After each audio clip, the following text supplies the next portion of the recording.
રાજ્યભરમાં ચાલી રહેલ વિકસિત ભારત સંકલ્પ યાત્રા અંતર્ગત મોરબી તાલુકાના અણિયારી ગામે રથનું આગમન થયું હતું। સરકારી યોજનાઓ ઘર આંગણે પહોંચતા ગ્રામજનોએ રથને આવકાર્યો હતો।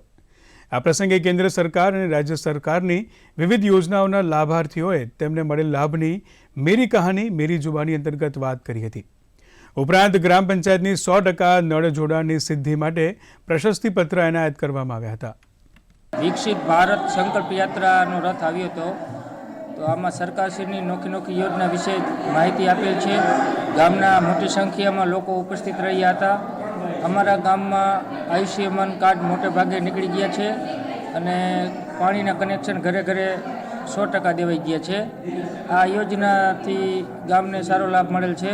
સરકારની ખાસ કરીને જે કાંઈ આયુષ્યમાન ભારત તથા આરોગ્યને લગતી, શિક્ષણને લગતી જે કાંઈ કલ્યાણકારી યોજનાઓ છે તેનો ગામના છેવાડાના લોકોને લાભ મળે તે માટે સરકારશ્રી દ્વારા ખૂબ જ ઉમદા કાર્ય થઈ રહ્યું છે।